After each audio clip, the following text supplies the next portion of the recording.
Parents, does it feel like your teen has given up on getting better? And it's almost like no matter what you say or how many times you say, they're just not engaging with you when it comes to getting better from functional neurological disorder, short for FND. Now, if this is you, I know how frustrating it is for you to see your child not trying or not trying to recover, let alone from FND. The truth is, this is not about their laziness. There is a reason behind their lack of motivation. And today in this video, I'm going to break it down for you. So let's dive in. Hi, my name is Dr. Lee. I'm a pediatric health psychologist and the founder of Teen FND Academy, which is an online coaching program to help teens with FND and their parents like you to learn practical skills and strategies to literally resolve FND so then they get their lives back and then feel like normal again. If you're new to this channel, welcome.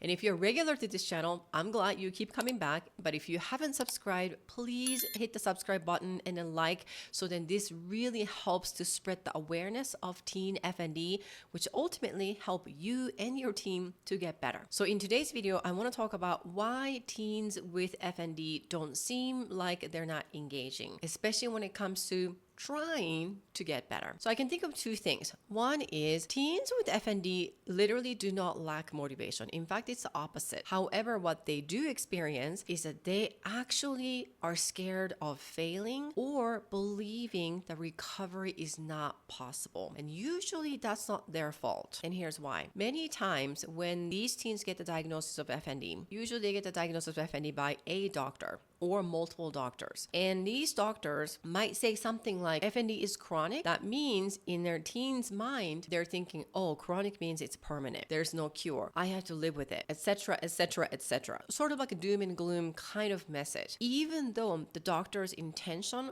was completely somewhere else. It kind of doesn't matter. As soon as they hear the diagnosis that is seemingly scary or unknown or what the heck is going on with a complete clear roadmap to recovery or cure, then normally teens start to think, oh my gosh, this is bad. So that's one thing. And the other thing is just in general, changes can be very scary for anyone, including teens. And uncertain can seem very scary too. So if you can think of your own situation, maybe right now as it is with teen FND, I bet you had no idea what this teen FND was until your teen got diagnosed with one, right? So now you're scrambling, trying to educate, like almost like a drinking off a fire hose and like trying to really consume in anything and everything you can to get a better handle of it. Why? Because not knowing what it is can be very scary. So whenever we feel something scary or worried about something, then we try to do something that is opposite so that we don't have to feel scared or worried, which usually means having some sort of certainty. However, with FND,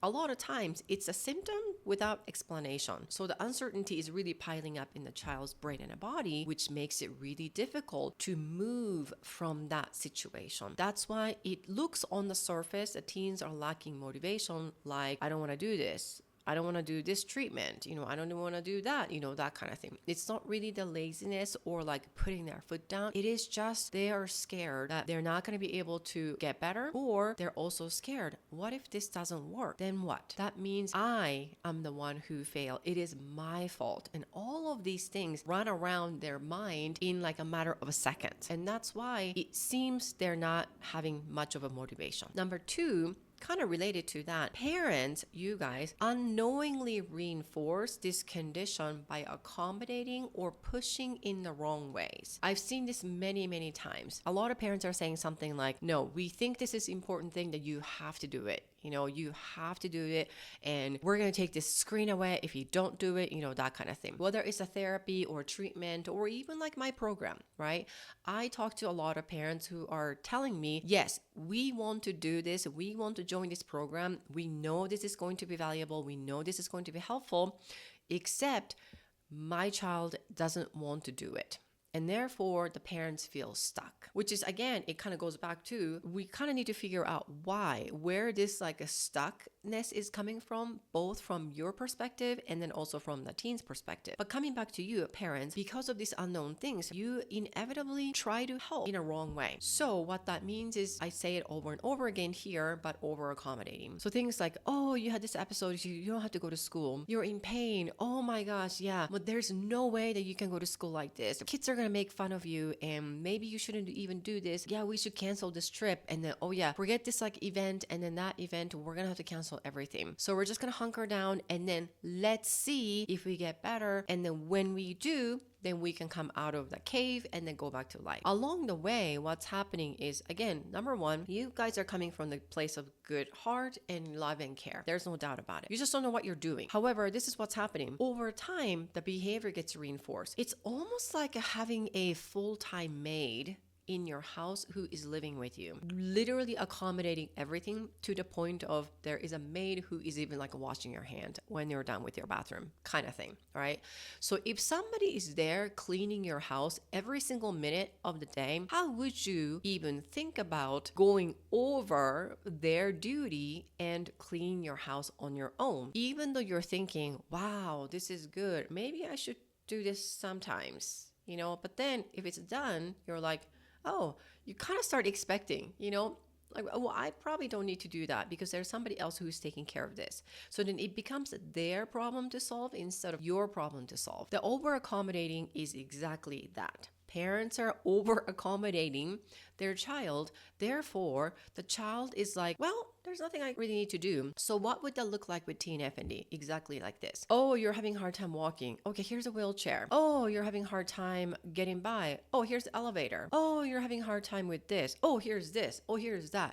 And then you tell me what you need. We're going to give you everything you need. And decorating all this wheelchair, again, there's nothing wrong with it. However, what's happening is that over time, again, the behavior of, oh, I am disabled. There's nothing I can do. Somebody has to do it for me. That mentality gets reinforced. Therefore, it gets harder and harder for them to have a motivation and reason to get better. Even if they feel motivated, well, I actually want to get better, but everything is kind of working as it is, and it's actually not that bad, then why do they want to change? And again, it's not the laziness. It's that state of mind that feels a comfort and a consistency. So those are the two big reasons that I see over and over again from the surface of parents telling me my child doesn't want to do this. So there's that. What can you do to help your child? It's literally shifting the approach. So it has more to do with the mindset. So it's kind of like this. Yes, you can definitely focus on small wins. It's tactical, gradual autonomy and then problem solving mindset and all of that stuff. I would say where you want to start as a parent is number one, are you 100% committed that this is the condition that your child has, which is FND, among other things? There can be like FND plus ADHD plus autism plus POTS plus EDS plus all these other things. But are you as a parent 100% convinced and then basically agree that FND is one of the things that is going on? And are you, number two, 100% committed, no matter what, that you are committed to help your child? If you're thinking, yeah, of course I am committed as long as my child is committed, can I just say that is not 100%, that is 50%. So number one, again, are you 100% agreeing the FND is what's going on with your child? And number two, are you 100% committed no matter what to help your child get better, right? Then, only then, you can gently ask your teen this question. Do you want to get better? Do you want to be done with the FND? Ask this straight up question. And then if so, sort of like a why, not in a way of like, why do you want to get better, kind of thing, but like, we're curious, how come you want to get better? Like, why this is important for you. Another way of asking the same why question would be, what is it that you want to do? What is it that you want to stop doing when you get better from FND? Maybe your teen would say, well, I don't want to be on wheelchair, or I don't want to be on crutches, or I don't want to be on a walker. I just want to go back to running, and then just being like normal teenager. That is a good reason, right? That is a good enough reason to start. Then you kind of tap into it, meaning, okay, so do you feel like this is something that you are willing to work on? Not this is something you can do it, because they might say, I don't know, right? So again, it's more about the willingness. So you can ask, okay, I get that you want to get better, and then here's a reason why that you want to get better. I got it. Do you feel like this is something you are willing to at least try, even though you might feel scared of failing or believing that the recovery is not possible? But at least are you willing to give it a shot? At least are you willing to have an open mind? So then you're kind of like meet them in halfway, not like you have to be 100% on board and ready to go right now kind of thing. These are the tactical questions you can ask with care and concern. And this, in a way, sounds kind of normal or not a big deal, but it is actually a big deal because many times teens are sort of stuck in this mindset of, I am scared. I don't know what's going to happen. Maybe it's going to get worse if I try these things. What if it doesn't work in all of these things, right? So you kind of want to acknowledge that and also have them find the reason why they want to get better, because that becomes their North Star. And this is exactly what I teach in my online coaching program, Teen FND Academy, starting with when you get better, what do you want to do? So I call it the GPS. What is the goal that they want to achieve on top of getting better from FND? And then the P is the purpose, like why? Why do you want to get better, right? So the teens might say, so then I can feel like normal teen again, right? Or I can go to the mall and then I can hang out with my friends without worrying about having symptoms or stuff like that. That's good enough. And then the GPS, the S would be, what is the baby step system that you are willing to try? And then usually in my online program, and that would be to get to one coaching call, right? Or one video, one lesson, and then one strategy implementing, stuff like that.